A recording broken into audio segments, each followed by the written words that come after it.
Ini penting saya utarakan.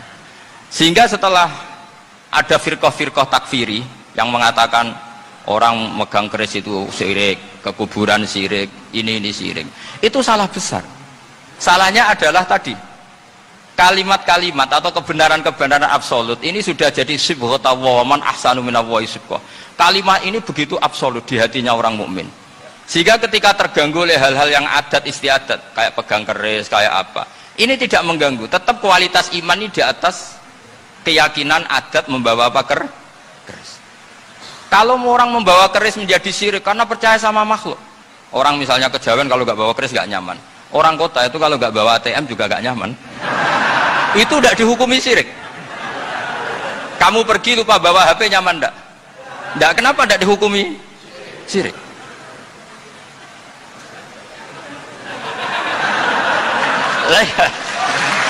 Jadi ini logika. Jadi makanya ini Gus Reza boleh ngeritik saya itu berkali-kali bilang saya termasuk ulama yang mau bikin gerakan cangkem elek. Karena nanti kalau saya nisbatkan ke Rasulullah itu tidak pantas, karena Nabi ahsanan nasi khalqau wa khuluqa. Tapi saya siap jadi bempernya Rasulullah Shallallahu Alaihi Wasallam. Pernah ada diskusi di Jakarta, ini kisah nyata. Apa dalilnya setelah sholat salaman? Mana hadisnya? Itu dijawab hadisnya tentu kita kesulitan. Kalaupun ada hadisnya dhaif semua yang masalah musafahan. Akhirnya mau tidak mau dijawab pakai cangkem elek. Boleh nggak kamu setelah salam nyalain HP yang off? Boleh. Boleh nggak ke kamar mandi? Boleh. Oh berarti kencing boleh, nyalain HP boleh, yang nggak boleh itu ingat Allah. Karena mereka mengkritik wiridan, ngeritik salam. Akhirnya mikir deh. Ada nggak hadisnya orang setelah sholat nyalain HP? Nggak ada kan? Tapi mereka nyalain HP nggak hambatan, tapi untuk salaman masalahkan. Ke kamar mandi boleh, tapi untuk wiridan nggak boleh. Akhirnya mereka sadar, oh iya. Lama-lama dibisiki gini yang kelompok itu. Kamu itu korban aliran supaya kamu nggak ingat Allah, ingatnya HP-nya. Sehingga orang wiridan kamu kritik, orang nyalain HP tidak kamu kritik. Itu kelompok itu adalah kelompok orang-orang yang supaya orang Islam itu lupa Tuhannya. Itu gerakan cangkem elek, tapi jadikan orang sadar. Jadi ini penting. Jadi kalau kamu tidak bisa bela agama dengan jalan yang lurus karena tidak bakat gitu, nggak apa-apa pakai cangkem elek tadi, karena nggak mungkin gerakan ini dinisbatkan kepada Rasulullah Shallallahu Alaihi Wasallam. Kalau soal sanad, saya punya sekian sanad tentang itu, tapi tidak usah kamu ikuti. Ada orang tanya, ya Pak Kiai, kalau setan dibakar di neraka panasan enggak? Ya panasan. Loh kan setan dari api, ngapain harus panasan? Kan materinya sama. Terus Kak Kiai tadi gak kesulitan, dia ngambil pasir, disawur di wajahnya. Wah sakit Kiai, kamu kan dari tanah, kena tanah kok. Jadi itu ada sekian, artinya gini ya, kalau kesulitan jawab pakai baik-baik ya sudah pakai cangkem elek itu aja kan. Tapi tentu kan gerakan ini tidak mungkin dinisbatkan kepada para nabi. Tapi saya pastikan meskipun nggak bisa dinisbatkan kepada para nabi dari segi cangkem elek tadi, tapi secara semangat itu sama. Saya punya sekian contoh.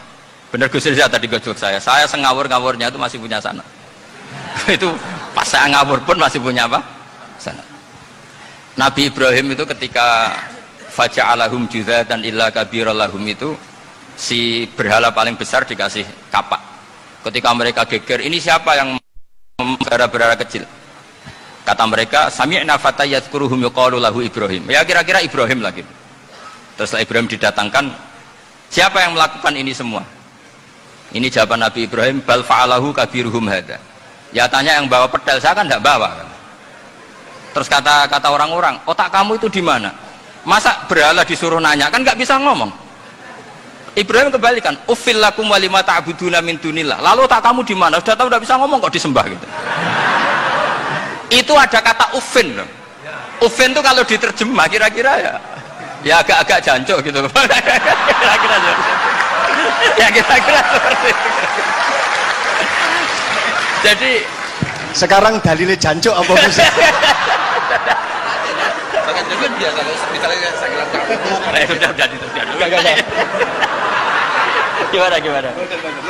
Jancuk itu dari daksu, dak tinggalkanlah suan perkara sing elek. Krono ilate wong Surabaya kakean rawon akhirnya ngomongnya jancuk.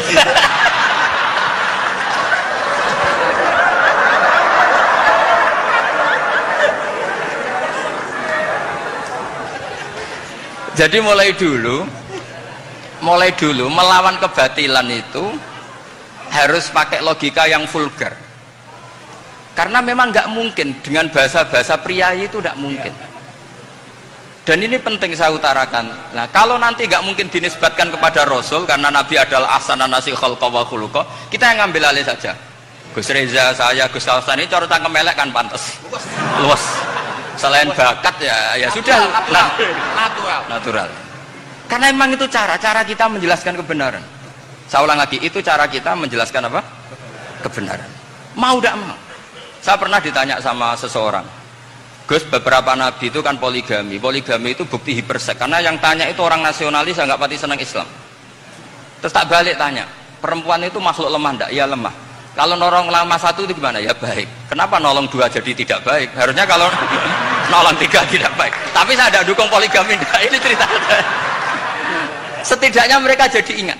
Saya itu pernah ditanya agak-agak orang ateis, dia benci Islam tapi meneliti Islam. Pertanyaan kedua, kenapa dalam perang itu seakan-akan Nabi itu perampok, hartanya orang kafir disita kemudian menjadi ghanimah, itu kan kayak ngerampok.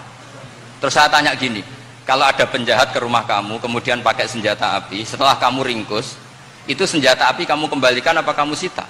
Oh ya saya sita, kalau tak kembalikan dipakai ngerampok lagi. Ya sama seperti itu, kalau kekuatan mereka dikembalikan akan dipakai kekuatan mereka lagi.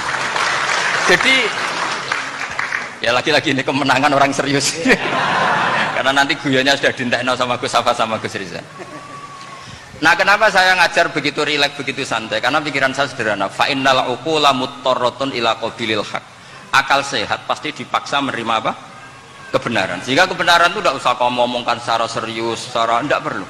Kebenaran itu mudah diterima.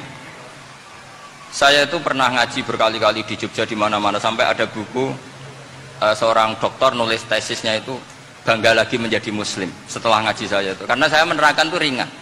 Orang Islam itu harus mencintai Allah. Ciri utama cinta itu tidak tegang, rileks.